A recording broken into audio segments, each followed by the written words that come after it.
Ladies and gentlemen, this morning's program is about to start. Please take your seats and mute your phones.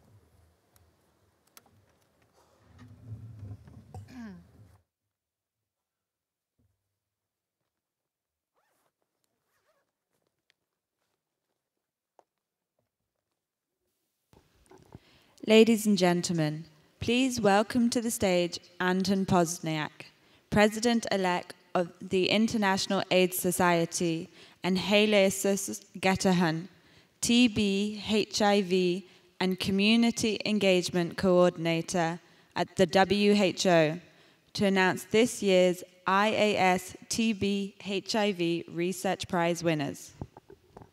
Good morning. Tuberculosis remains one of the leading causes of death of people living with HIV. HIV causes 19-fold times higher risk of active TB, and TB accelerates the decline of immune function among people living with HIV.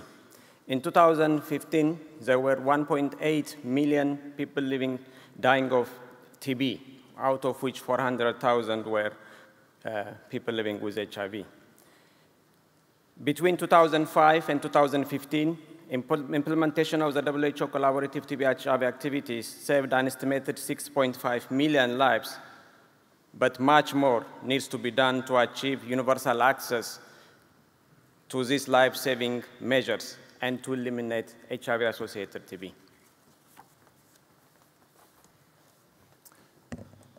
Good morning. It's with great pleasure that I'm going to present with Dr. Hiley the two $1,000 IAS TB-HIV research prizes. These are incentives for young and established researchers to investigate pertinent research questions that affect TB-HIV co-infection and operational effectiveness of implementing core TB-HIV collaborative services. The prizes are presented to the two top-scoring abstracts in any of these areas.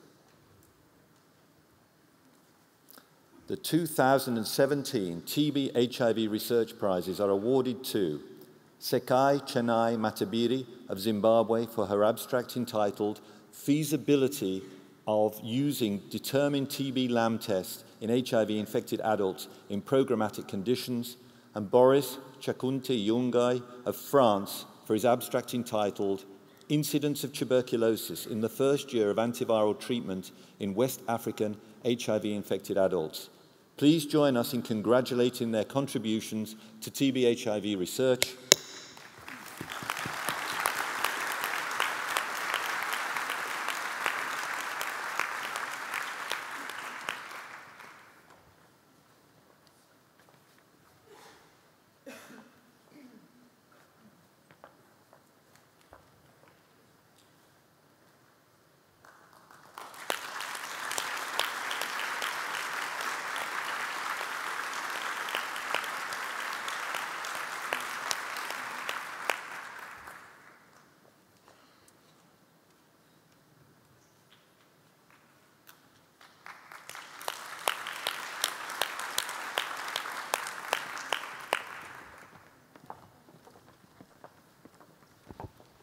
To introduce our first plenary speaker, please welcome Madame la Présidente Valérie Pécresse. A graduate from both HEC and ENA, Valérie Pécresse was first a judge at the Conseil d'État, the highest administrative jurisdiction. She was appointed to the French presidency in 1998 by Jacques Chirac as advisor for new technologies and the internet. She was elected member of the National Assembly from June 2002 to January 2016. She was appointed Minister for Higher Education and Research by President Nicolas Sarkozy in May 2007. In 2011, she became Minister of Budget and Government Spokesperson. From June 2012 to December 2015, she acted as Member of Parliament, member of the Finance Commission. In December 2015, she was elected to Paris Region's presidency.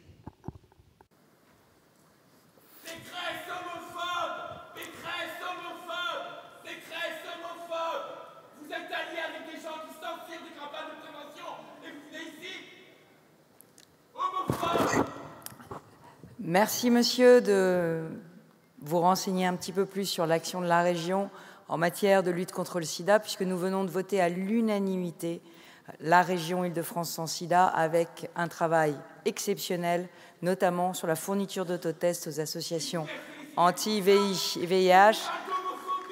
Non, monsieur, vous ne pouvez pas...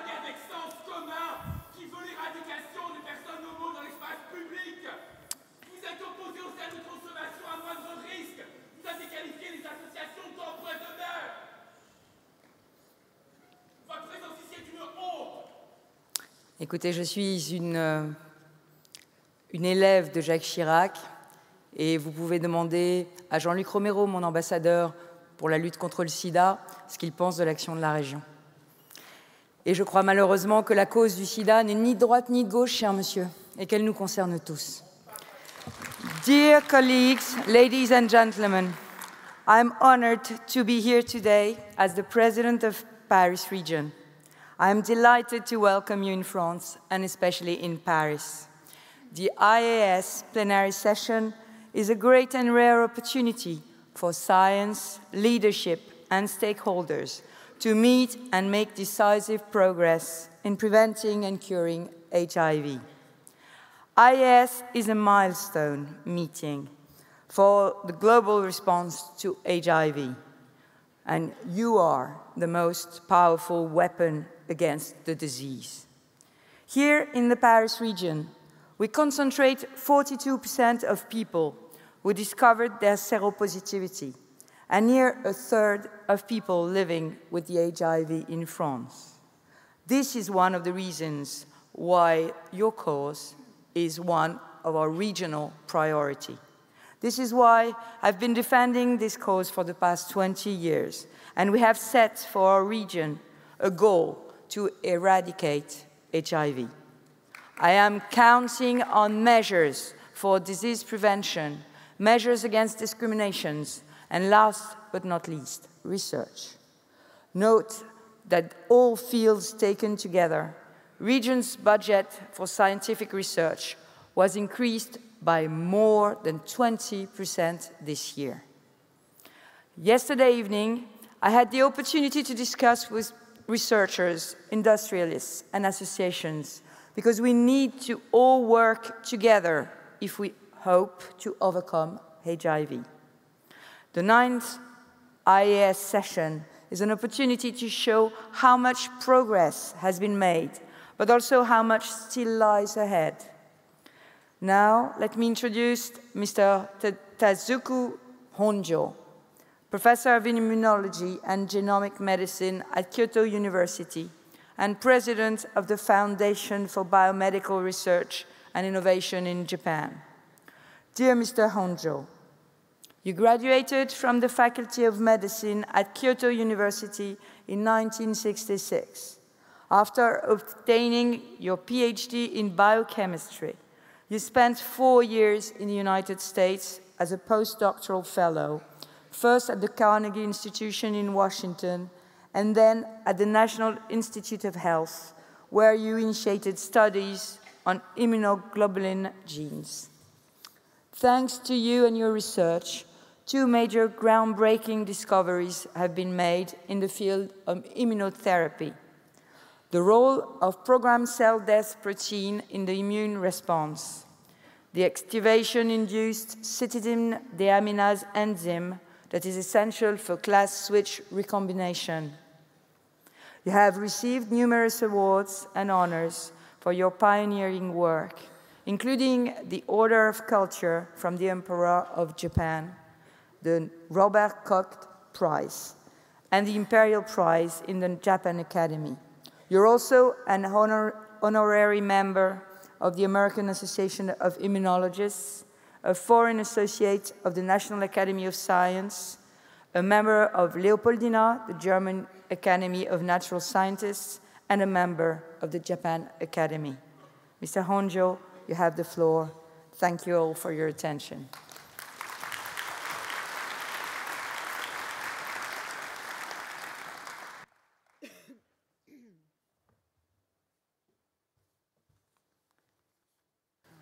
Thank you for a very nice introduction.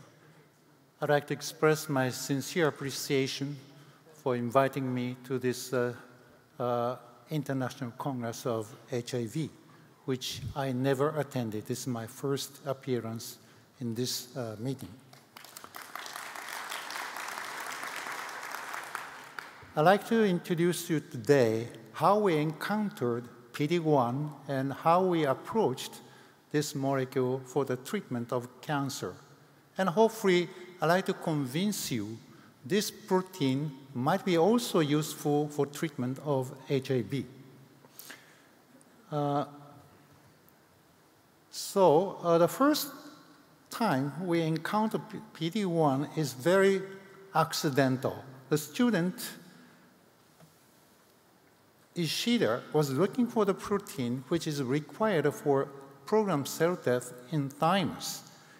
He did a subtraction between thymocyte, which can be stimulated to die, or hematopoietic progenitor. When he removed IL-3, it also goes to die. In both cases, he found a very unique protein, namely unknown protein PD-1, which has a membrane domain, an extracellular and intracellular. And particularly, intracellular region has 2 highly conserved tyrosine, which tell the protein might be signaling protein. The question is, what kind of signal?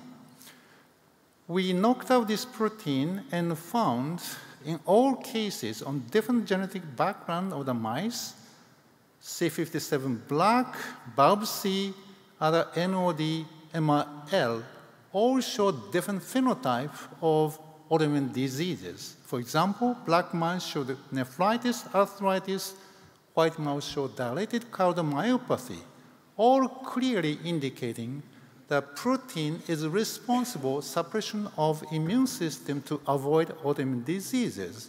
So this must be a break of immune regulation. Subsequently, Taku Okazaki found this protein intracellular domain is phosphorylated and recruits SHP2 phosphatase that remove the phosphate activated by antigen recognition. This way, the protein can serve as a negative regulator of immune response. As you know, all systems, including immune system, requires brake and axle. And especially immune system, they have two sets of brake and axle. When it stays, like car is parked, you need accelerator is CD28, and the special brake for parking brake CTLL4. While they are driving on the highway, they need IAS as accelerator and a PD-1 as a brake. These two type of immunoregulatory molecule subsequently identified having a different type of ligand. For example, CD28, CTLA4 share the same ligand, therefore it's all or none type regulation. On the other hand, PD-1 and IAS has independent ligand. PD-1 has two ligands, PD-L1 and L2, and therefore these axle and brake work independently and control the speed of the car more rheostatic way, not all or none. Now, as you know, the balance of these brake and accelerator is essential for regulation of surveillance or immune tolerance. When you have hyperimmunity, you have to have some reagent to reduce the activity to treatment autoimmunity. But at the same time, this causes a risk of higher risk of infectious disease and cancer. The other way around, when the immune tolerance is reduced, you have to give the axle or brake blockade, in this case, PD-1 blockade, and treat infectious diseases and cancer. But the same side of the coin, always risk of autoimmunity. The idea to use immune system for treatment of cancer has been a long time, and all failed. This includes cancer vaccination, activation immune cells in vitro, putting back to the patient, or giving cytokines like interferon gamma. All failed, couldn't give the convincing scientific evidence. So we started to think that PD-1 and also CTLA4 might be a good candidate to treat cancer because especially PD-1 has a very low side effect. As you can see, only after 6 months, the mice showed some phenotype. So it's a mild phenotype, and then we started a new trial. Yoshiko Iwai and Nagahiro Minato started test this, comparing this is a myeloma cell and the myeloma cell which express PD-1 ligand, and introduced in bulb C mice with PD-1 or without PD-1.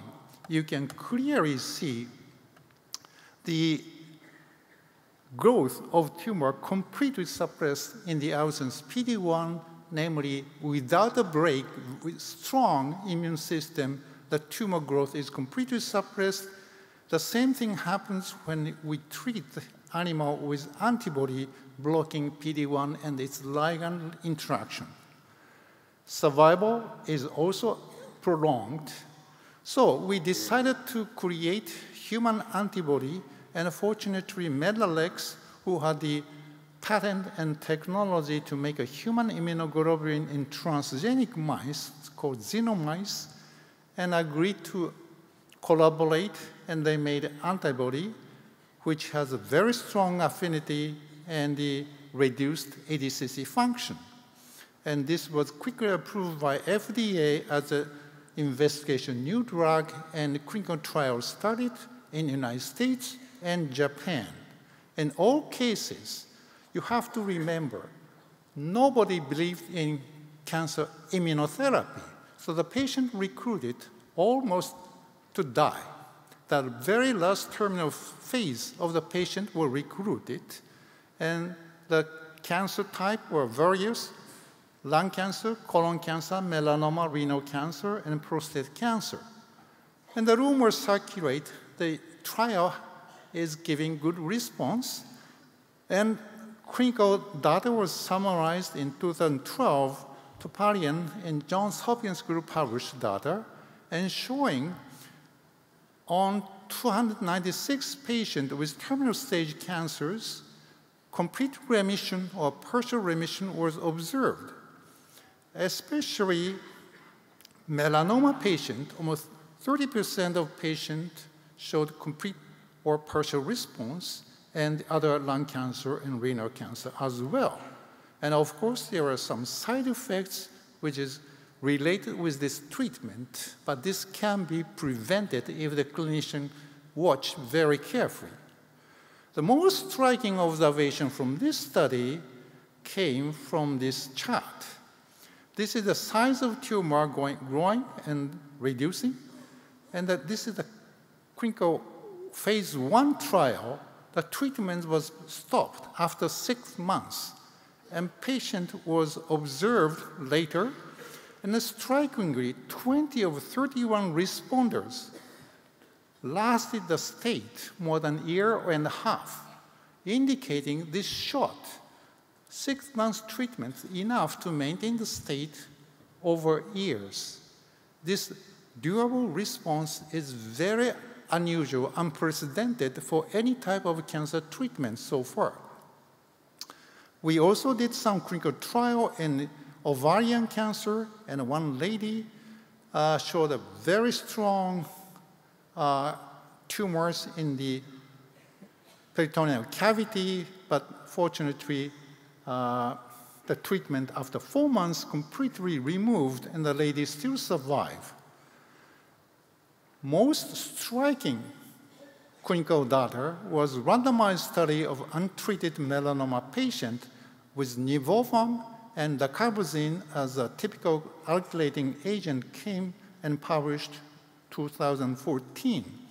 Here you can clearly see nivolumab-treated patients survive over 70% after a year and a half, and the other control less than 20%, and this clinical trial was ethically stopped by ethical committee. So why immunotherapy but not chemotherapy have durable effects? This is because chemicals treat tumors but not completely. If you give that high dose, that can affect normal cells. The chemical has to be given just kill the tumor cells, not 100%, but some surviving tumor can recover and form resistant cells.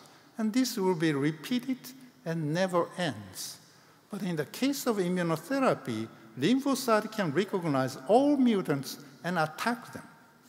And this has been already shown by a number of studies, for example, published in 2015. Each tumor has variable level of mutations.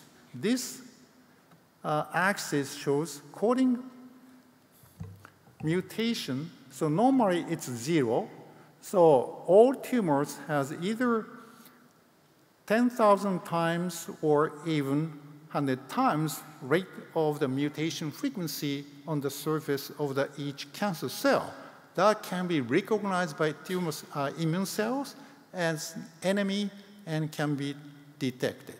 The most convincing evidence came from Johns Hopkins group, putting the colon cancer into 2 cohorts, those which has mismatch repair deficiency and those which has proficiency. And clearly, patient which has mismatch repair deficiency means more mutation is very sensitive to PD-1 treatment. Those which has repair system, less mutation, survive, less sensitive to the PD-1 treatment. So PD-1 treatment shows a very adverse less adverse effect because no direct damage on normal cell, effective for a wide range of tumors, more than 200 clinical trials going on, and also, most importantly, long-term effects to responders after 6 months treatment. And so far, melanoma, lung cancer, renal cancer, Hodgkin's lymphoma, head and neck cancer, and urothelial cancer have been approved and widely used all over the world. Now, this is the major question to most of the audience. Is PD-1 blockade therapy applicable to infectious diseases? The answer is yes. We published the paper 2003. Here, Yoshiko Iwai made a LAG-Z-labeled adenovirus and injected, and in wild type, day 7, still lots of adenovirus, day 13 almost cleared. But in PD-1 deficient animals, day 17 almost cleared, and day 30 none. So it clearly tells the PD-1 blockade boosts the antivirus activity. And sure enough, several groups already tested this in animal model. The most famous one was in macaque study carried out Emery's group. In this study, they showed they have a long statement, but significant reductions in plasma viral load and also prolonged the survival HIV, SIV-infected macaques. The blockade was effective during the early week 10 as well as late week 90 phases of chronic infection even after conditions of severe lymphopenia. I show you one data. Here, this is the fold of reduction. So this is a reduction higher. And you can see PD-1 treated macaque early phase and late phase, the viral load was strikingly reduced as compared to control antibody treatment. And also, macaque survival frequency is much reduced compared to control treatment. And more recently, mouse model was also engineered and showed PD-1 blockade in chronically HIV-infected humanized mice suppresses virus loads. Here again, PD-1 blockade resulted in a very significant 45-fold reduction in HIV viral loads in humanized mice with high CD4 T-cell expression of PD-1. So I also show you one data from this study. So this is a bit complicated system. They start from the NOZ mice and transferred fetal thymus, fetal liver, and called bone marrow, liver, and thymus humanized mice.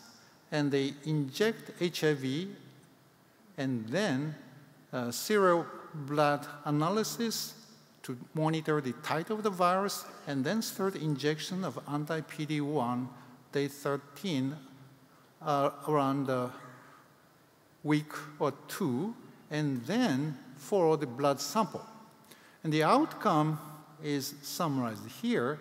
You can see plasma viral loads and goes up, and then after treatment of the anti-PD-1 antibody drops dramatically within, this is weeks, within a few weeks. So this is very striking for the PD-1 high mice, but not so PD-1 low mice. But anyway, in all these cases, PD-1 treatment shows very promising data. But as far as I know, I have never seen a single case of the clinical trial of PD-1 treatment for HIV patients. Why this? I believe PD-1 treatment have advantage over the chemical treatment. The first, it's just short term. One treatment or few treatment may rescue the patient for lifetime time. It's just one time. But in the opposite, chemical treatment, you have to treat patient every week or every month for lifetime. Secondary, it's almost complete cure. They reconstruct immune system to the normal level. But in a chemical treatment, and disease there, they just control disease under the certain threshold. Thirdly, antibody cost may be even lower than lifelong drug cost. I have to calculate more precisely how much it costs. Suppose patient live 40 years, and the antibody treatment is just one crew for 5 times shot. This has to be more seriously considered. Now, the PD-1 treatment is certainly very promising, but not complete. There are many problems. The most important problem is what is a predictable biomarker for responders. This we recently identified. In PD-1 mice, somehow mitochondrial activities were upregulated. We suspected mitochondrial function, which can be measured by oxygen consumption using several inhibitors, can be monitored. And what we have done is compare antibody-sensitive tumor inoculated mice and those who are insensitive. And you can clearly see antibody-sensitive tumor case, the mitochondrial function of T cell is stimulated. But non-sensitive tumor case, T cell itself do not respond. So this is a very good marker for responder and non-responder. So to make the long story short, what happens is T cell receptor stimulation, the major first target is mitochondrial activation. This raises mitochondrial loss, cellular loss, and sends to the message to many energy sensors, MPK, mTOR, and that leads to the many subsequent markers, especially PGC1 alpha transcription factor that regulate series of enzymes to reach to the mitochondrial expansion and activation. And I don't have time to go into detail, but this part of the story is a good marker, and also I'm telling you this is very important, sustained proliferation of T cell instead of inducing apoptosis of the T cell. Another important point is there any possibility to cure non-responders by combinatorial therapy? Yes, we have done this. The ROS mitochondrial activator is important. So why don't we give the Rupelox, which is the ROS-inducing agent. And this is tumor volume and the days after inoculation. And you can see anti-PD-1 plus Rupelox, which causes ROS, completely block the tumor growth and prolong the survival. But Rupelox alone, without PD-1, has no effect. So this combinatorial activity is very important. And as you know, the T cell population are stimulated by antigen activated, and some cells terminal difference and die, but some cells remain memory cell and continue to work. So the balance of mTOR and MPK is very critical to maintain the balance of T cell differentiation. We therefore tested MK activator, mTOR activator, and both has certain significant effect on the tumor volume, but most important is combination of two. And these two combination affects the survival and also growth blocking. The molecular mechanism, I started ROS and MK, mTOR activation, and what leads to the mitochondrial activation. And what we found is, in fact, it's a PGC1 alpha, which has been claimed to be a very important transcription activator. And this protein interacts with PPAR and ER alpha, and eventually leads to the mitochondrial activation and genesis. Therefore, we introduced low molecular chemicals that affect this pathway.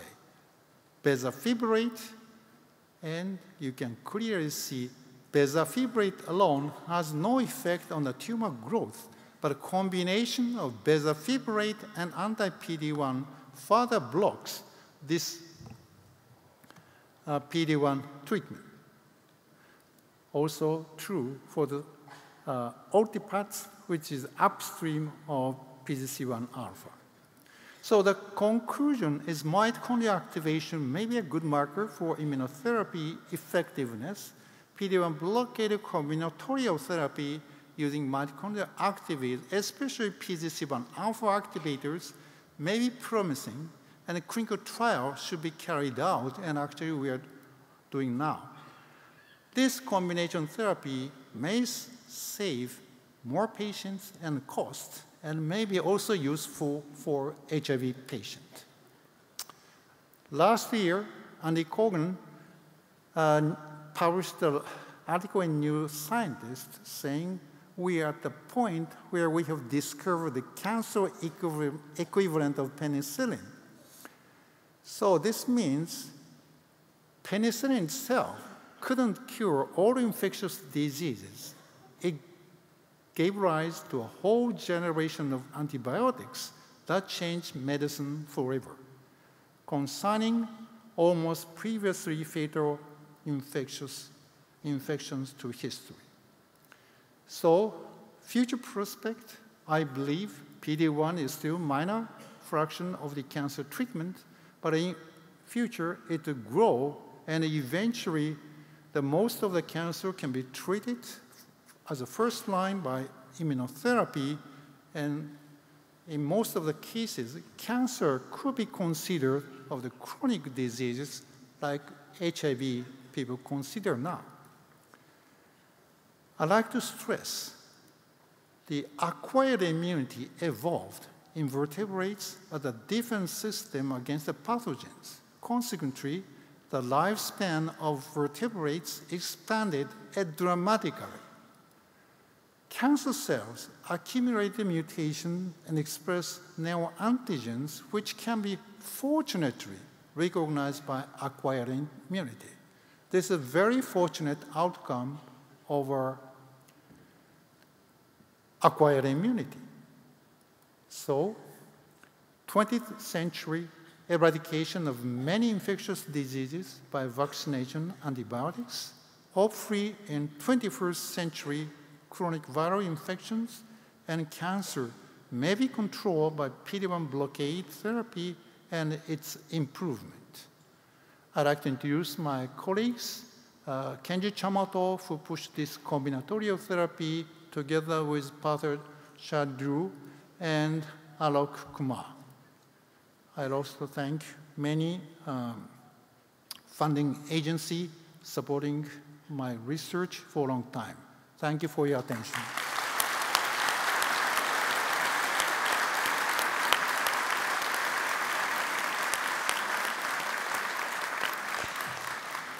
To introduce our second speaker, please welcome Marijke Wijnroks, Interim Executive Director of the Global Fund.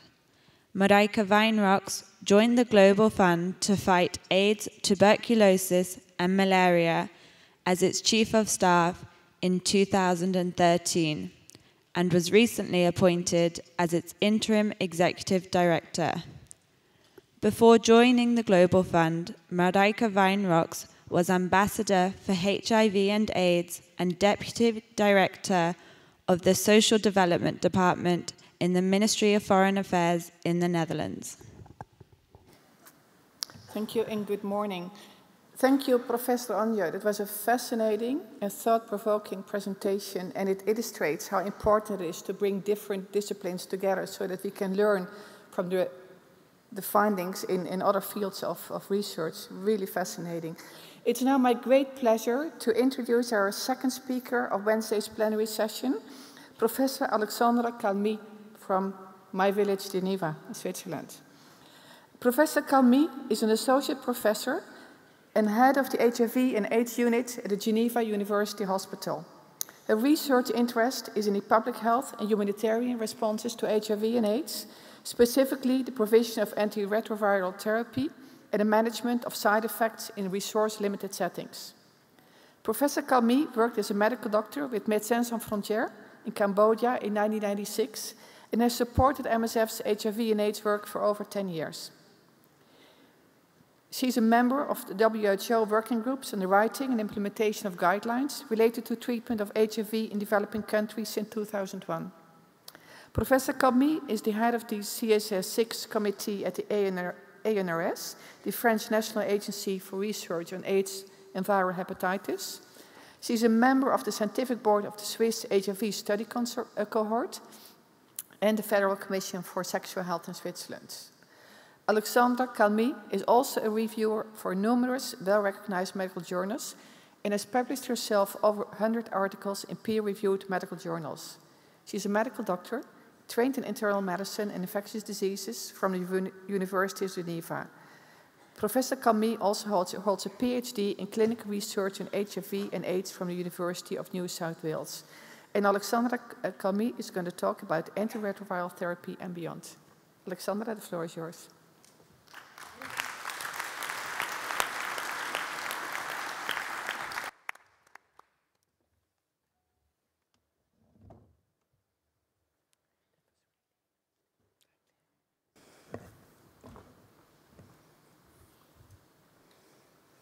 Good morning, ladies and gentlemen. Thank you for this kind introduction, and thank you to the organizers for their invitation. It is truly an honor to be here in Paris today. This slide shows my disclosures, and here is a summary of the topics that I shall cover today, from the bright side of therapy to its limitations, including prescription practices, therapeutic trials, treatment simplification, the drug pipelines, and access issues. Let's start with the bright side of therapy. Today, 19.5 million individuals worldwide receive anti-HIV drugs. Antiretroviral drug coverage is around 50%, with considerable gender and regional differences. ART coverage for men living in Central Africa is as low as 20% and below 30% for both men and women living in Eastern Europe. This year, we celebrate the 30th anniversary of the very first anti-HIV drug on the market, Zidovudine, quite a milestone.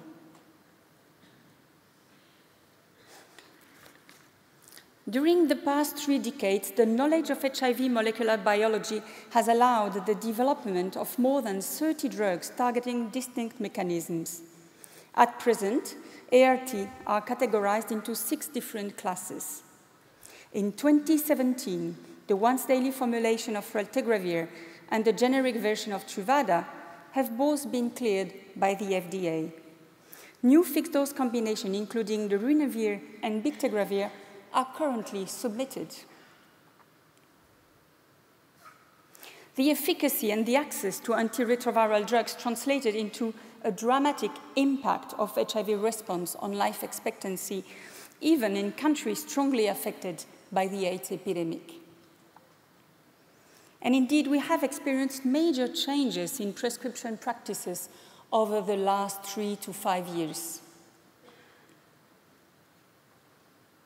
The higher efficacy and safety of treatment enable ambitious goals to be reached, as to achieve containment of the HIV epidemic. Newer regimen options already make 90% viral suppression possible, however, in naive patients only. And this week, WHO recommends to rapidly start ART within days of HIV diagnosis. In Switzerland, more than 240 initial different regimens were prescribed during the last 10 years. As a consequence of better treatment options, The number of initial regimens dramatically dropped to only 15 in the last 2 years. And today, 90% of treatment initiation is done with only 6 regimens. In countries who can afford it, there is a choice of 6 once-daily fixed-dose combinations. Today, and following the WHO recommendations, the most popular triple fixed-dose regimen worldwide does still contains efavirenz. We expect soon the regulatory approval of the dolutegravir, TreTC, and TDF triple combination manufactured by at least two generic suppliers. Sometimes, practice is ahead of formal recommendation. As an example, integrase inhibitor, shown in red on this graph, account now for nearly 80% of all treatment initiation regimens in Switzerland, and this barely 3 years after they have entered the Swiss market. So, have the Swiss found the magic bullet? There are a number of considerations when choosing a treatment regimen, notably patient-specific and regimen-specific.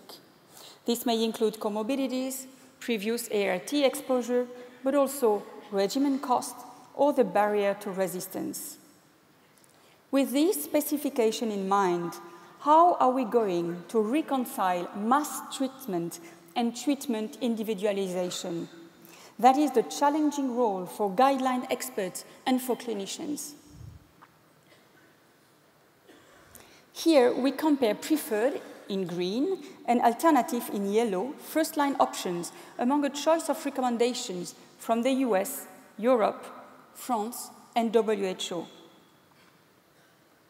All guidelines except WHO recommend to begin treatment using a drug from the integrase inhibitor class. WHO is the only guideline recommending one single preferred combined pill, allowing the harmonization of treatment in various contexts, at least for countries with a low level of baseline transmitted resistance. However, since 2016, WHO recognizes the possibility of alternative combinations, dolutegravir, namely DTG, a drug from the integrase inhibitor class, and efavirenz, dose at 400 milligrams. Are we ready for the universal adoption of the WHO alternative options? While it is unlikely that efavirenz 400 milligrams becomes a worldwide treatment standard, the answer is probably yes for DTG. There are challenges that currently prevent its use in some specific but frequent situations: rifampicin co-administration, pregnancy, and younger age. However, as shown in this slide, experience with this drug in low and middle-income countries is rapidly growing, with studies specifically designed to target these populations. Major clinical trials are underway and should provide an answer on the general application and the positioning of newer drugs. The NAMSAL trial primarily intends to demonstrate that DTG is non-inferior or superior to efavirenz 400 milligrams in naive patients. The ADVANCE study will assess DTG and TAF compared with the WHO standard in 1,050 patients initiating treatment in South Africa. 2 RCTs, one in adult, the Downing study, and one in children, the Odyssey study, have chosen to test the use of DTG in second-line therapy.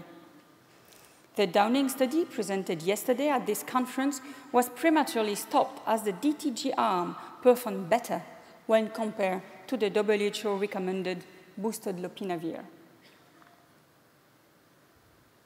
Thus, today, it is uncertain whether the most cost-effective role for DTG is to replace efavirenz as a first-line regimen, to replace boosted PI in second-line regimens, or to replace both with a single regimen approach. We talked before about the bictegravir, QD raltegravir, and TAF being FDA submitted, how will these new therapies position themselves in the near future? Tenofovir olefenamide, or TAF, is a prodrug of tenofovir and achieves high intracellular concentrations of tenofovir diphosphate in PBMCs. Is TAF a candidate for inclusion in a universal regimen? Yes, but with some remaining uncertainties. FDA validations were based on switch studies. Data on a TAF standalone formulations for HIV are not available, and TAF data for use in children, co-administration with rifampicin, PrEP, or during pregnancy are still pending. However, tenofovir prodrug will dramatically reduce costs due to the need of lower amount of active pharmaceutical ingredients. And the anticipated regulatory approval for generic suppliers is expected late 2019. Important results reporting new triple combinations for treatment initiation have been reported during the past 2 days. Bictegravir is a novel specific inhibitor of HIV-1 integrase strand transfer activity and structurally related to DTG. Results at 1 year suggest that these combinations are non-inferior to standard DTG, regardless of the NRTI backbone.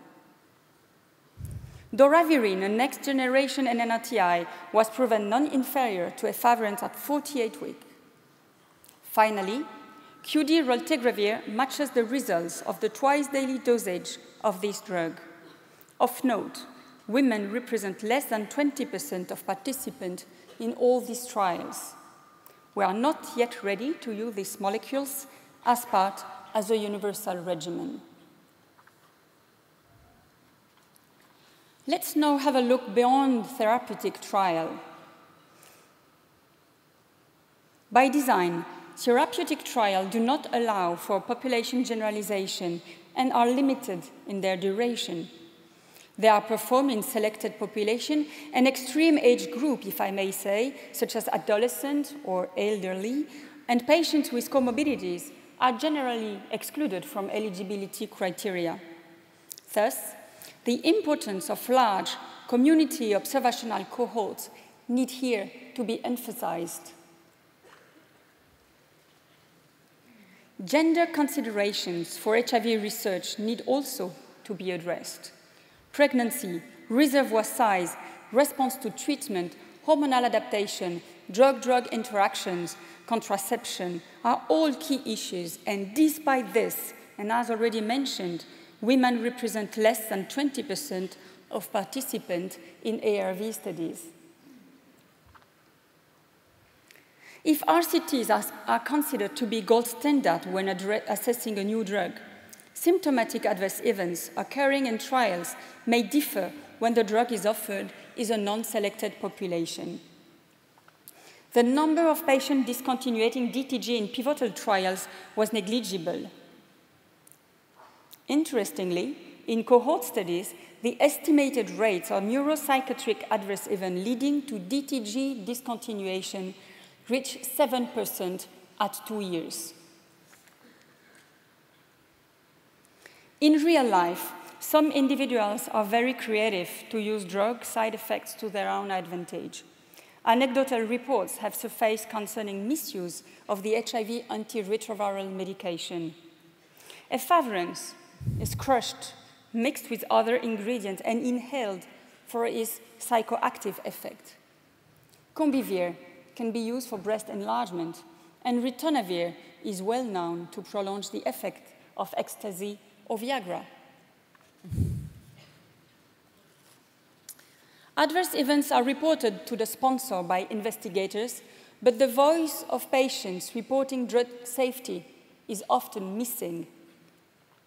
This study, conducted in oncology, has shown that the monitoring of patient-related reported outcome translated into an improved quality of life and also an improved survival. In the field of HIV, the study shows a summary of reported toxicity by single users on Twitter from 2010 to 2013. Twitter was able to capture the sentiment distribution for tweets referring to regimens containing efavirenz, bad feeling, here in red, or rilpivirine, generally a good feeling, here in blue. Adding the patient's reported outcomes, such as quality of life, as a new indicator for treatment success should be standard for the coming decade of research. Are we able to make treatment lighter and simpler to improve patients' adherence and quality of life? Novel approaches are under investigation to simplify regimens. Dose reduction and formulation optimization may be using nanotechnology, drug de-escalations, or short-cycle therapy are promising strategies in the short term. And I warmly recommend you to attend the next session starting at 11 a.m., which will present the state-of-the-art of these strategies. I will now talk about 3 of these strategies. Efavirenz and zidovudine can be prescribed with lower doses without compromising virological efficacy. Interesting data are emerging to reduce the dose of boosted darunavir from 800 down to 400 milligrams. A pilot trial is presented here in Paris by Jean-Michel Molina, and a phase 3 trial is ongoing in South Africa. Pediatric ARV is the major concern of drug optimization, and it is a serious challenge to provide simple regimen in this age group. We now have pellets of boosted lopinavir from the Indian manufacturer Cipla. Efforts are also being made to develop FDC to deliver first-line regimens to children, although none are currently accessible. Priority products have been identified, and DTG 5 mg dispersible tablets are being tested. Dual therapies are a key strategy to optimize regimens. I will restrict my talk to trial testing an integrase inhibitor plus 3TC, here in orange, and those testing an integrase inhibitor plus an NNRTI in blue. Results of dual therapy maintenance trials have been presented in this conference. The SWORD trial tested the combination of DTG and rilpivirine, and favorable effects have been observed on both markers. The 96 weeks results of later 2 trials may position cabotegravir and rilpivirine long-acting injectables in the near future. In addition, a combination of raltegravir and etravirine showed a robust antiviral activity in aging patients that is above 45 years old. Thank you, the investigators.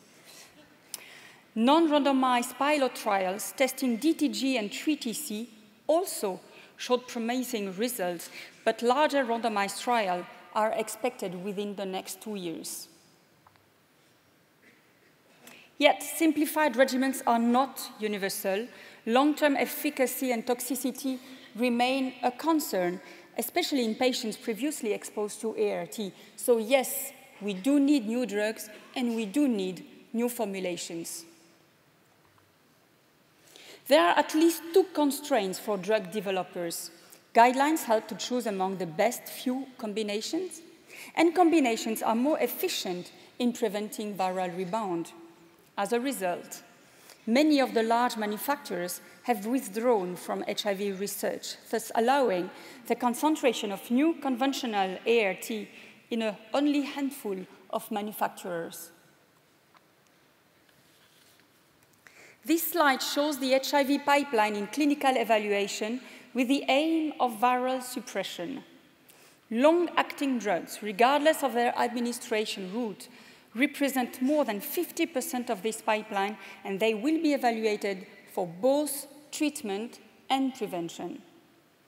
There are still first-in-class compounds, marked here with a star, that warrant our attention regarding their activity against multi-resistant viruses. Antibodies targeting the HIV receptor and co-receptor, such as ibalizumab or Pro-140, add the potential for dual antibody approaches. I will present one drug in phase 1 and one drug in phase 3 to illustrate the potential for further changes in prescription practices. The MK8591 is a potent nucleoside reverse transcriptase translocation inhibitor with a half-life of 150 hours in peripheral blood mononuclear cells. A once-weekly oral dose of 10 milligrams was proven more effective than a daily dose of the standard NRTI backbone, TDF or TAF.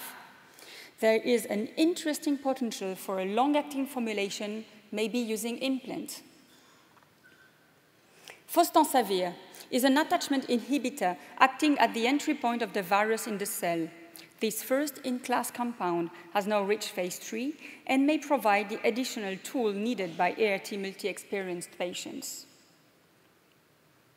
To end, and in the context of ART-free remissions waiting for the PD-1, I would like to highlight the interesting role of highly potent, broadly neutralizing antibodies in this pipeline.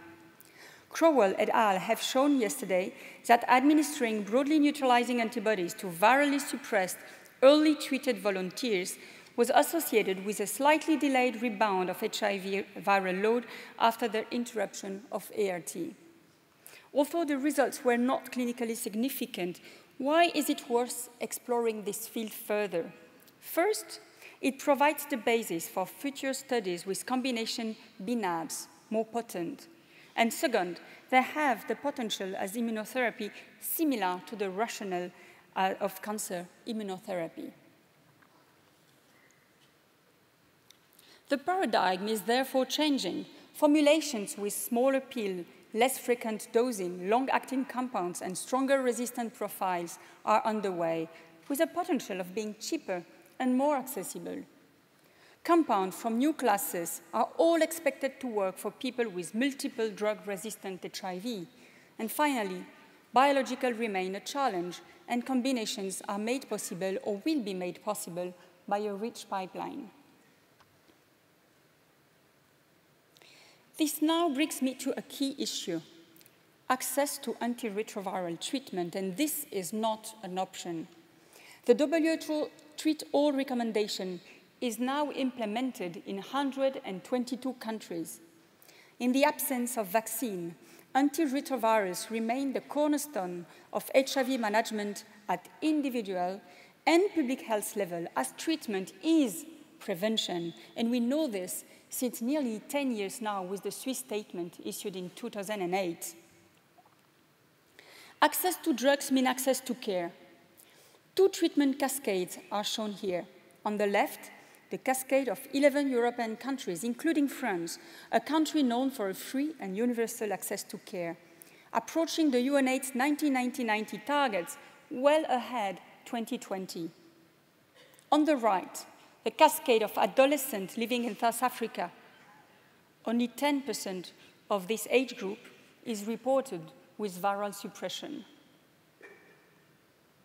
Drug availability is a determining factor for access, and the delay between drug approval for adults and for children reached nearly 11 years for atazanavir and 9 years for tenofovir, and this delay is just not acceptable. Yet, countries assume that once new drugs are approved for children, we could use them for adults, we could use them for children without delay until proven otherwise.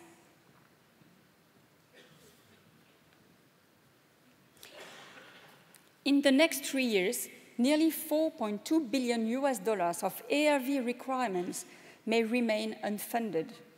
Drug costs will probably continue to decrease, and thus we aim to add another 90 to the UNAIDS target.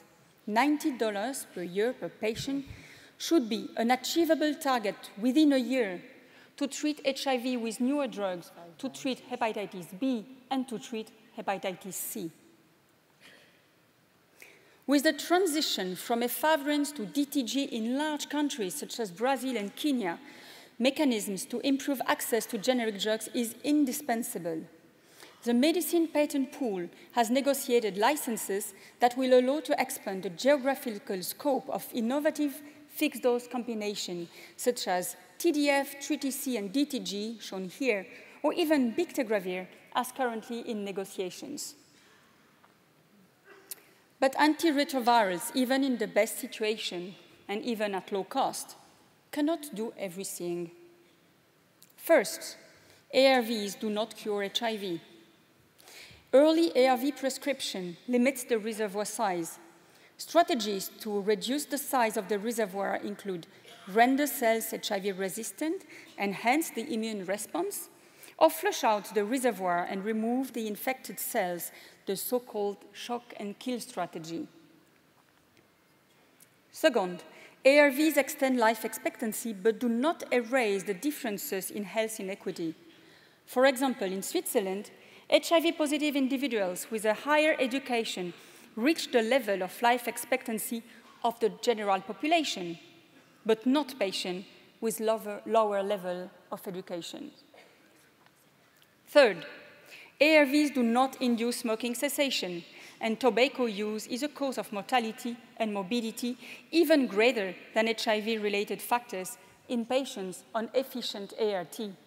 For example, men who start ART at age 40 and quit smoking gain 5.7 more years compared with men who continue tobacco consumption.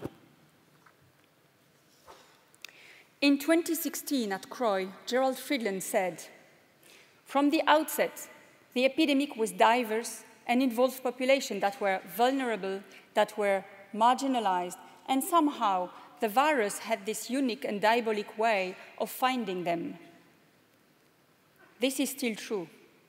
Political and societal factors are hampering the response to the AIDS pandemic beyond antiretroviral efficacy and access, such as entry restrictions in certain countries for HIV-positive persons, gender inequity, criminalization of some aspect of sex work, detention center for intravenous drug users, or same-sex relationship criminalization.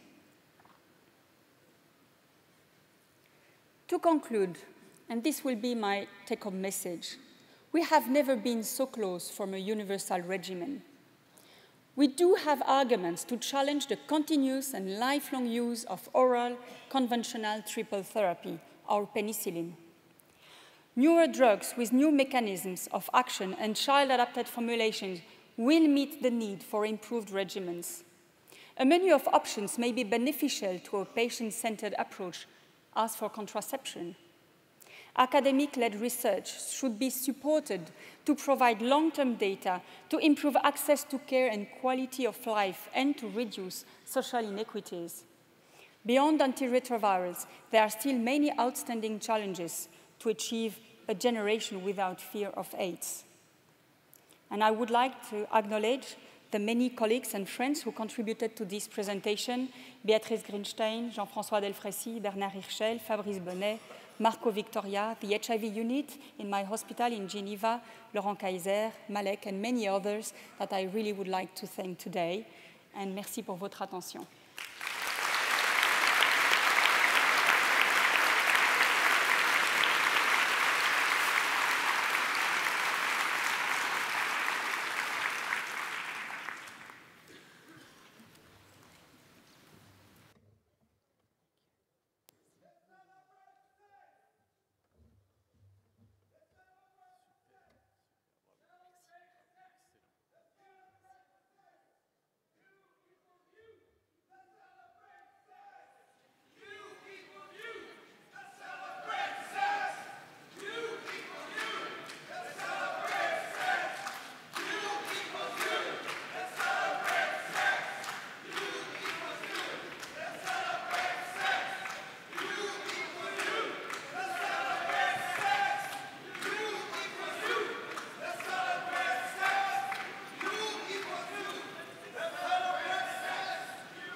It's open.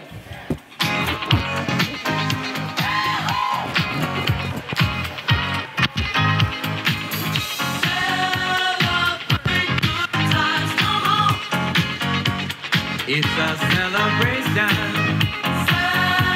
Celebrate good times, come on.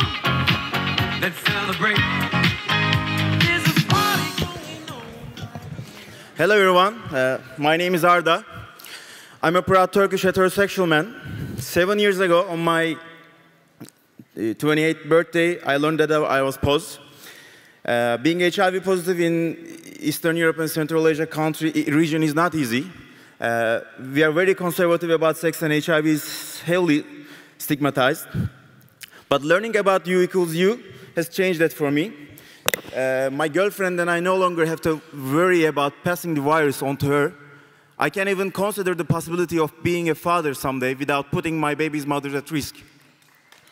Yeah.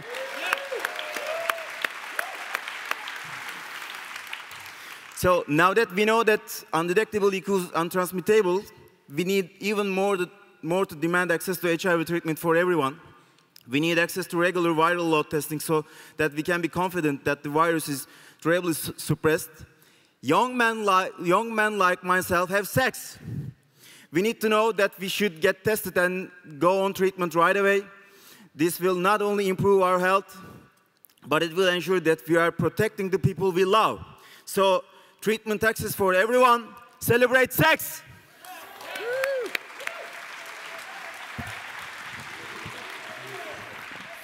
My name is Bruce. I'm a gay man from New York.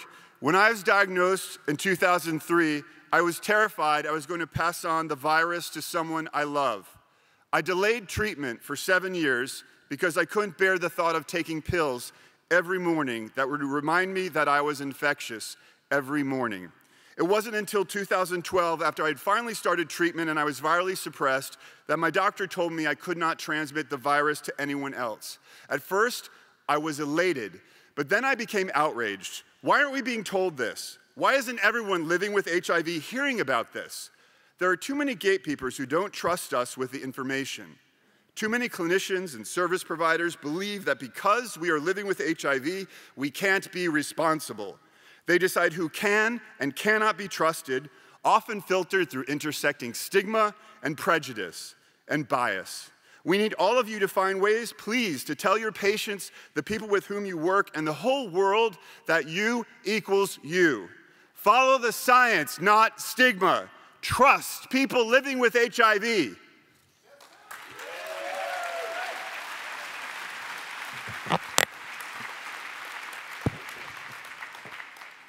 My name is Jackie Waboi. I am a woman from Kenya. My husband is HIV negative, and we are the parents of 4 beautiful children.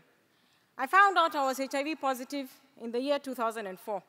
I started on treatment 2 years later. In 2008, I became pregnant with my youngest child. 9 months later, I gave birth to a wonderful HIV negative son, Marcus. Even before the research was available, I was confident that by staying adherent to my treatment, I would not pass the virus on to my husband or child. We who are living with HIV are not stupid. Most of us are parents raising our families. We have to be resourceful. We should not be treated like walking time bombs. We need to be empowered to manage HIV just like we manage all of the other challenging circumstances in our complex lives. Give us the facts. We demand access to continuing and routine viral load testing. This helps women living in rural areas as well. We demand that you help us spread the message that people who are undetectable cannot transmit the virus. This will help to end stigma we face every day. This will make more women and men willing to be tested and seek treatment. This will help us end the AIDS epidemic. Give people living with HIV the power. Let us live life.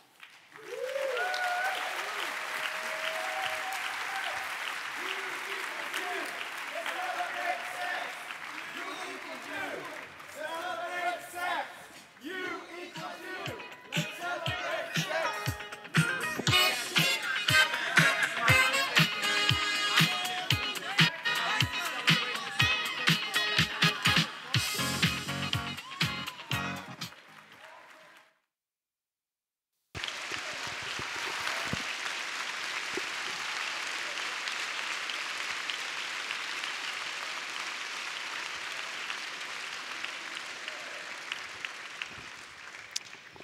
To introduce our final speaker, please welcome back Madame la Présidente Valérie Pécresse.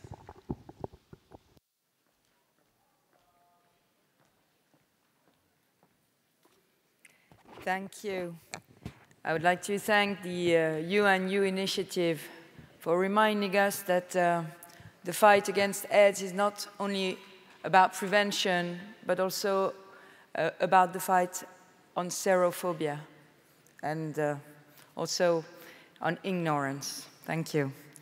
As I told you, I want to make Paris region a leader in the fight against AIDS, and you're strengthening my conviction that we all have to work hand in hand, researchers, associative stakeholders, and political institutions. Thanks to Alexandra Calmy, we already learned today that we have to fix ourselves new goals, not the 3 90s, but the 5 90s, concentrating also on the acceptance of treatment and also on their cost. And that's a very interesting, interesting lesson. Together, I think we share experience, we share best practices, and that's what these roundtables are all about. Now let me introduce Mr. Fabien Zelim. Mr. Zelim, you obtained your medical degree in gastroenterology and hepatology from the Lyon Medical School in 1991.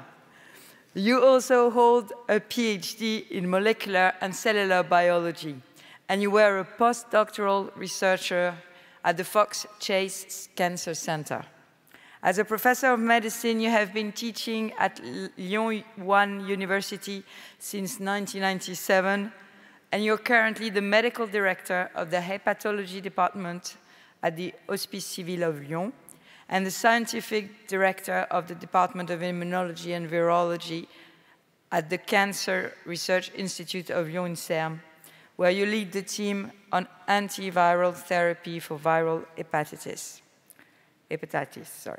You also served as an associate editor for the Journal of Hepatology, and you're currently the associate editor for Gut. You served as an expert in the macrobiology study section at INSERM, and you're the head of the clinical viral hepatitis study at ANRS. In 2004, you received the William Prusoff Award for the International Society for Antiviral Research in recognition of your work in the field of hepatitis B, molecular biology, and anti-HPV therapy. You have been the scientific coordinator of the European Community-founded Network of Excellence, which focuses on the management of antiviral drug resistance, and you're currently the head of the HPV cure program at ANRS.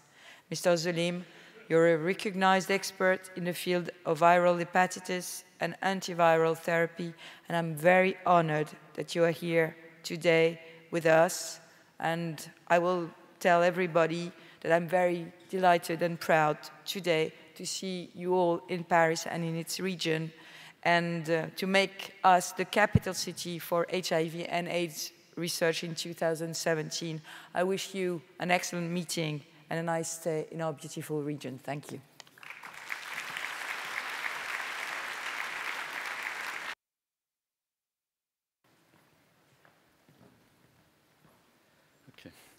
So, Madame la Présidente, thank you for the very nice introduction. And I would like to thank the organizing committee and especially Jean-François Delfrécy for the invitation. This is really an honor for me to give this presentation on the challenges towards the cure of hepatitis B virus infection.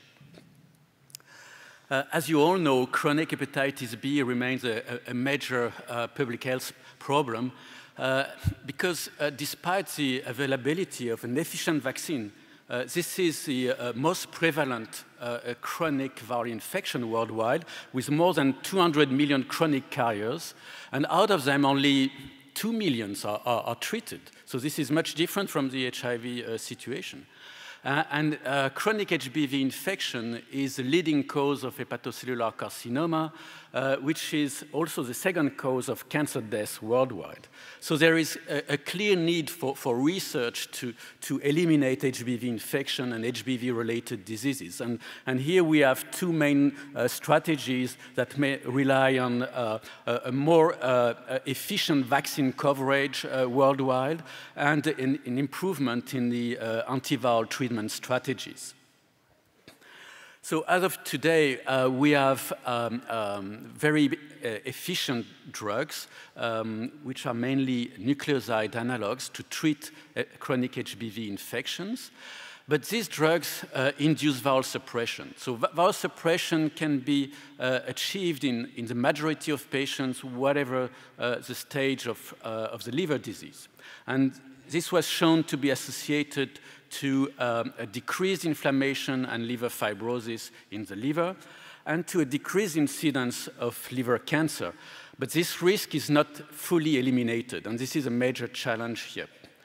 The other point that is very important is that viral suppression induced by nukes is associated with an HBs antigen loss that is at maximum 10% after 5 years of therapy. And this explains why most of these patients need lifelong therapy. So what we would like to do now in this field is to go beyond viral suppression to achieve a cure of the infection.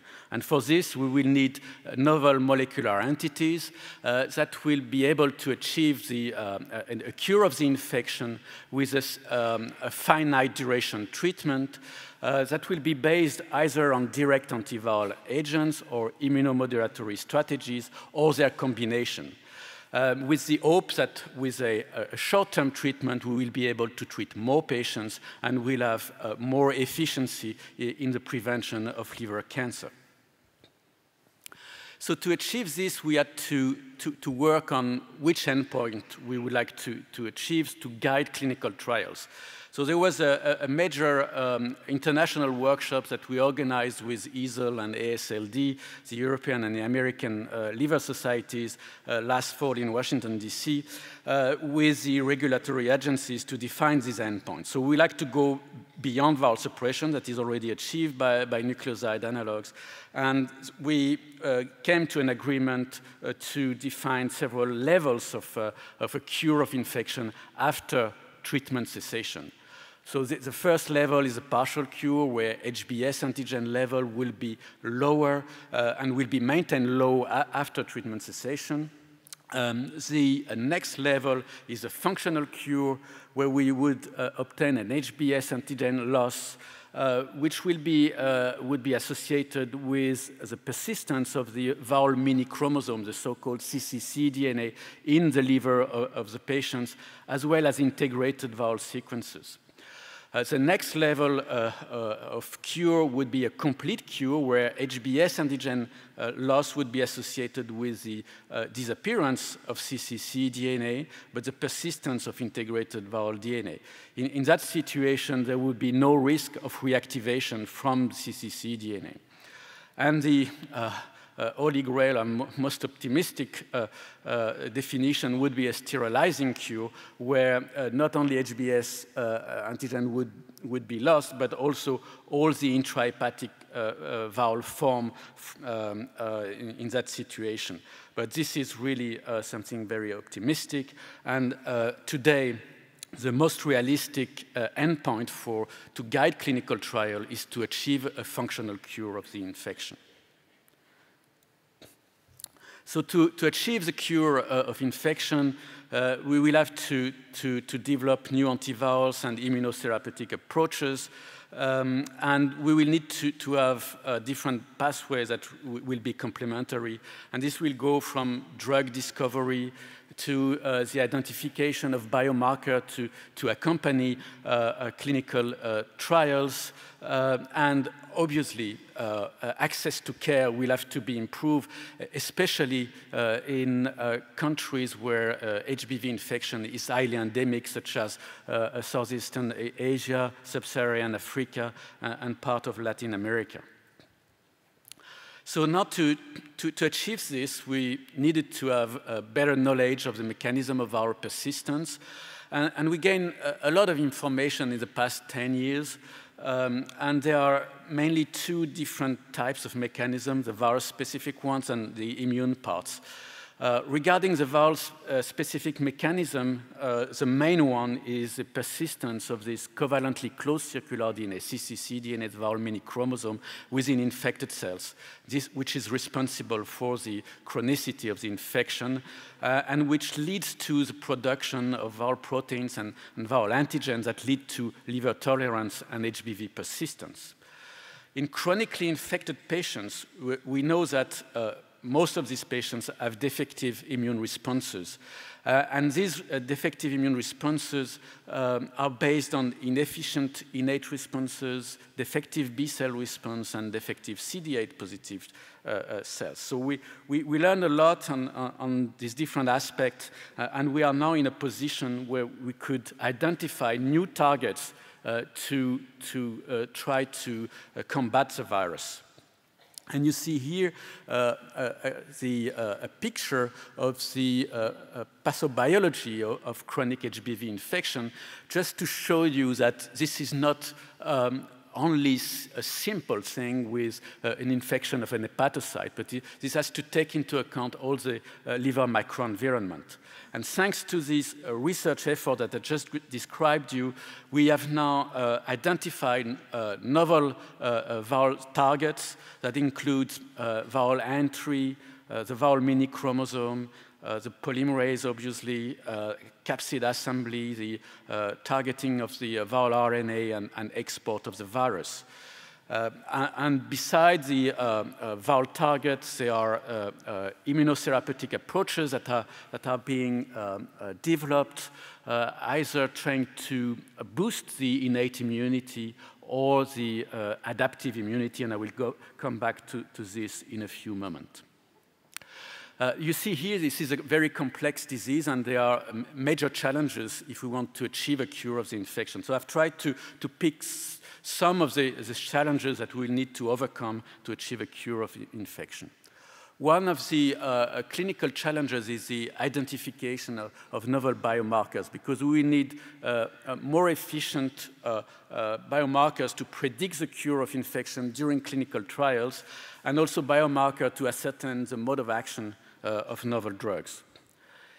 When you look at the definition of the cure of infection to guide clinical trials, what will be required is to get biomarkers that would allow an early prediction of cure of the infection to assist a rapid clinical development of novel drugs, so that we can have go or no-go decision rapidly before achieving the endpoint, the hard endpoint like functional cure that may take quite a while. When we go back to the pathobiology of HBV, we have actually biomarkers that are non-invasive, that are in the blood circulation, and those who are in the liver that need liver biopsy. So the classic biomarkers that we are currently using in clinical practice are the viral load assay measuring the viral particles in serum, and the quantitative HBS antigen assays. But these assays showed to be very efficient in predicting the clinical outcome, but have shown strong limitation in predicting the functional cure of infection. So we need to have novel biomarkers, and there are some emerging ones, which are the circulating viral RNA and the core-related antigens. Obviously, in the initial phase of clinical development, especially proof of concept, we need to know whether the novel drugs will have an effect on the viral mini-chromosome, the key component of viral persistence, the cccDNA.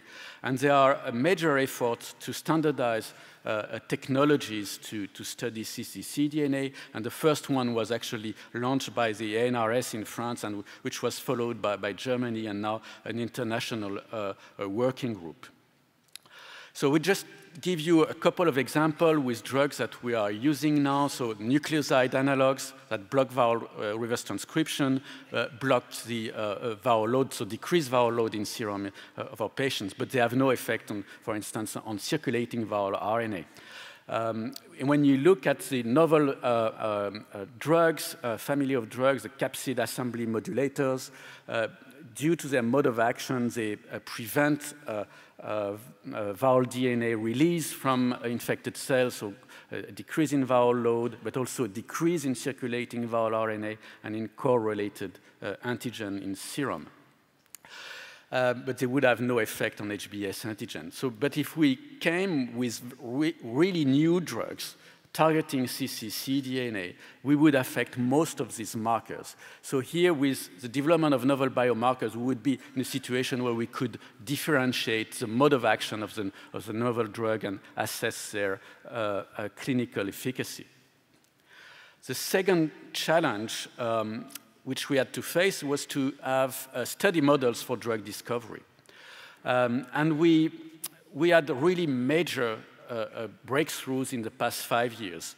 The first one was the identification of the cellular receptor for viral entry, the sodium taurocholate cotransported peptide, NTCP. A better knowledge of cccDNA biology and the HBX protein, the viral protein. And this knowledge allowed to improve cell culture systems for target identification and drug screening, as well as the improvement of animal models, such as the liver humanized mouse model. And this really was a breakthrough in the field because this allowed to characterize novel targets. And now we come with novel drugs that are in clinical development. One of the important challenges will be to target cccDNA, and there's a lot of discussion whether we'll be able to degrade it or if we have just to silence this viral mini chromosome. I want to show you one study here, which is a translational study that we've performed with our collaborators in Paris, looking at a cohort of HIV/HBV co-infected patients treated for a long time with tenofovir. And we had the chance to have not only serum samples available, but also liver biopsies in these patients. So all these patients were in so-called viral suppressions for HBV under tenofovir therapy. But when you look at the HBs antigen kinetics, you see that they were plateauing despite years of therapy. So this really showing you that we are very far from achieving a functional cure of HBV infection. We could look at the intrahepatic marker, and when you look at the open circle here, which shows the quantitative cccDNA levels in the liver, we could show a decline of cccDNA, but which was not more than 1 log after several years of treatment. And this confirmed our previous studies with adefovir. And what we showed, which was kind of a surprise to us, is that when we look at the total intrahepatic viral DNA synthesis, we showed that viral DNA synthesis continued to occur despite tenofovir treatment, indicating that viral suppression was not completely inhibited in the liver, and indicating that new round of infection or replenishment of the cccDNA pool occurred despite the so-called viral suppression, and explaining why long-term therapy is necessary because the cccDNA pool is maintained. So now what are the strategies if we want to target cccDNA? The first approach would be to inhibit cccDNA replenishment by inhibiting viral entry or being more potent in viral suppression so that we could inhibit the recycling of cccDNA within infected cells. The second approach would be inhibiting the cccDNA formation in the newly infected cells. But we have to face cells that are chronically infected, and we like to achieve a cccDNA degradation, which would be the holy grail. Other strategies are being also developed to silence the viral mini chromosome so that we would have an effect on the HBS antigen levels. Other strategies have been also highlighted in experimental models where it was shown that hepatocyte division is associated with cccDNA loss, but this is an approach that clinically we don't want to promote because hepatocyte division in a context of an oncogenic virus is not something that is advisable because there would be a risk to select for cellular clones that may lead to liver cancer. 2 years ago, there was a major breakthrough from the group of Ulla Prozer in Munich who showed a model for cccDNA degradation. And in their cell culture model, they showed that interferon alpha and lymphotoxin beta can induce cccDNA degradation via an ApoBex3A or ApoBex3B mechanism. Now we have to see why this occurred efficiently in cell culture experiment, but not in patients that are treated with interferon. So a lot of work is still needed in that area. So to summarize the challenges in targeting cccDNA, there are strategies to inhibit formation of cccDNA, but further knowledge would be required regarding the host DNA repair factors involved in that formation.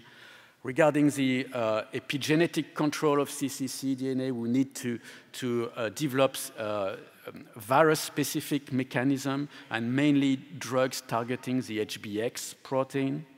And if we want to obtain a degradation of cccDNA, we'll have to work on immune-mediated degradation and as well as genome editing approaches, which show a lot of promise currently.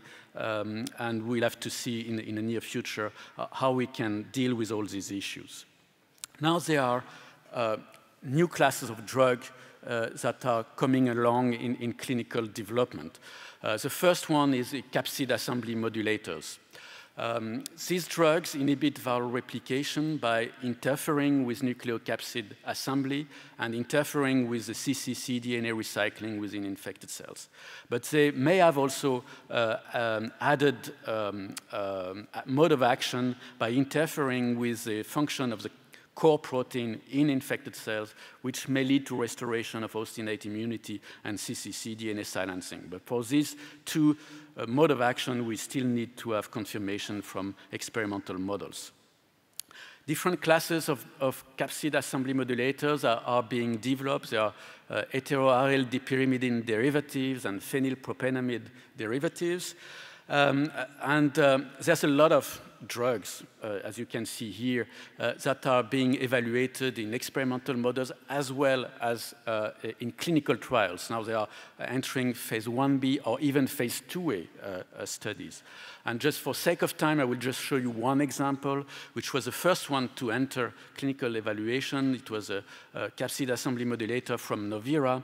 And as you see here in the phase 1B study, that this drug could induce, after 4 weeks of therapy, almost 2-log decline of HBV DNA in monotherapy. It was also able to achieve a decrease in circulating viral RNA, the viral markers that I told you about a few minutes ago.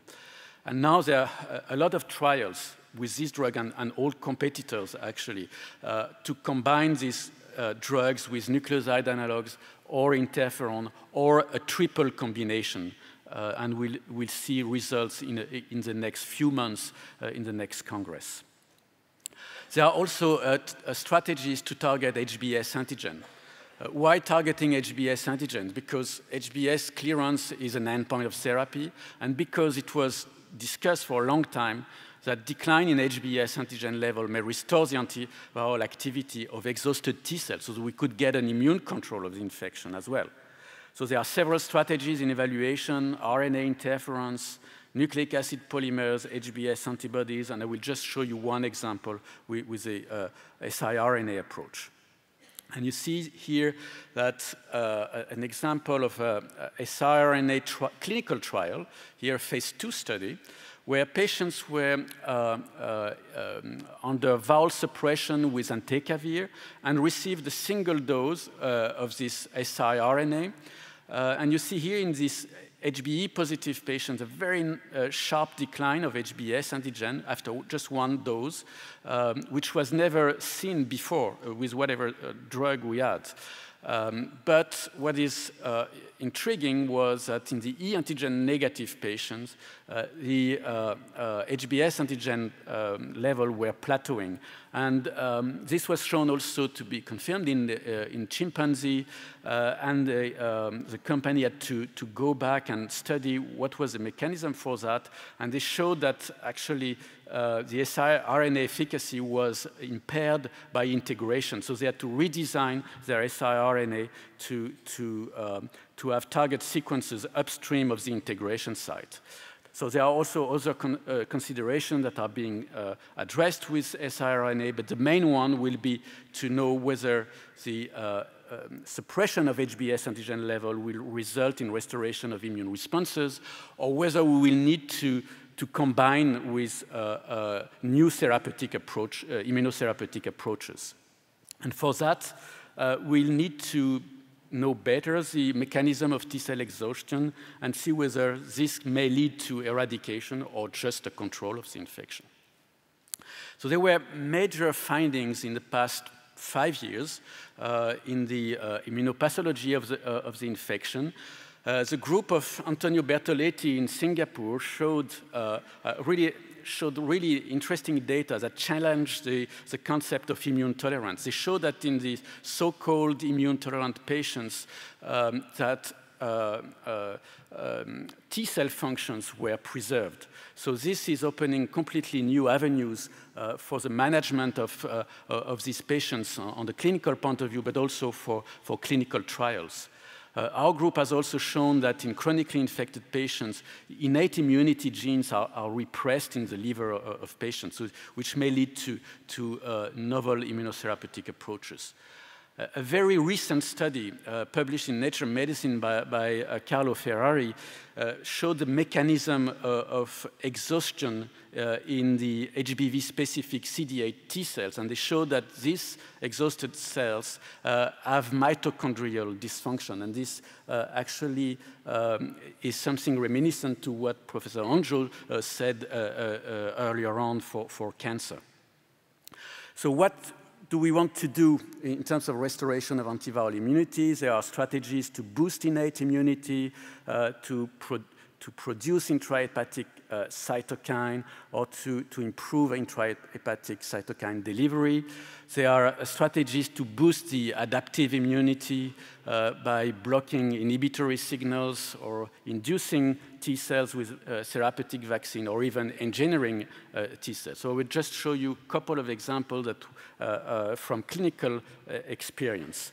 So the first one is on boosting the innate immunity. It's a clinical trial with a TLR7 agonist in patients who were in valve suppression induced by nucleoside analogs and received this TLR7 agonist. And they showed in that study that the level of induction of ISG15, the interferon-stimulated gene 15, was much better in patients who had a lower HBs antigen level, which also would be an argument to lower the HBs load. Unfortunately, despite very promising results in chimpanzees and woodchuck model, in clinical trials, this TLR7 agonist administration didn't lead to improved antiviral efficacy. So we'll have to see how we should combine this TLR7 agonist with other strategies in the future.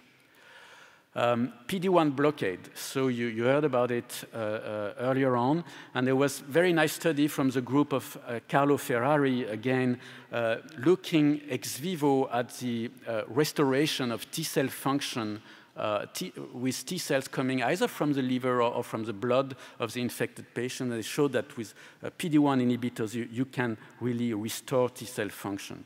And there was leading to that direction, a combination trial that was just presented a few weeks ago at the EASL meeting in Amsterdam, where patients who were in valve suppression with nucleoside analog receive either nivolumab, a single dose, very low dose, to be very cautious to avoid side effects, either alone or in combination in blue with a therapeutic vaccine. And you see that in this phase 1 study, it's really a phase 1, a few patients, one patient could clear the infection, obtain a functional cure.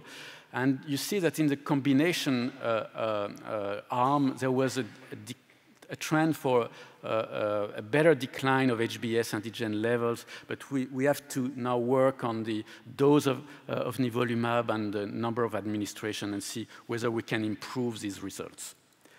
So here is a summary of the landscape, all the different drugs that are in clinical development. And I think we are in a very exciting moment. And all these drugs show a lot of promise, but we are at the crossroad. We don't know which combination will be the best and how it will work.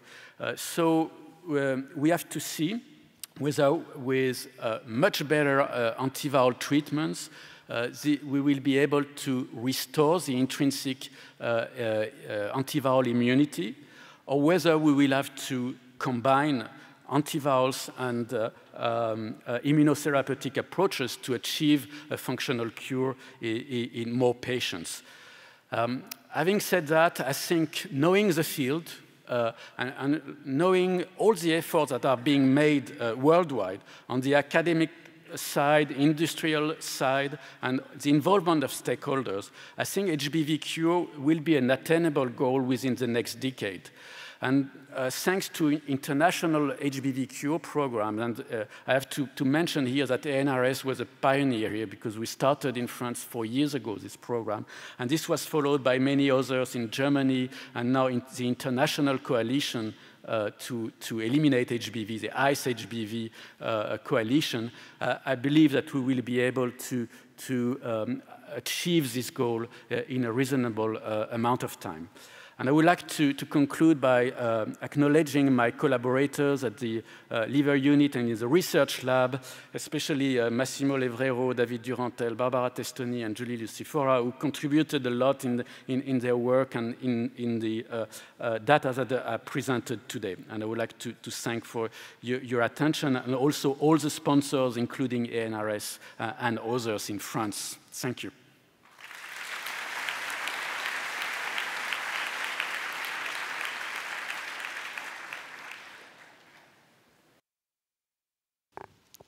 The conference organizers would like to thank all the speakers and co-chairs for their participation.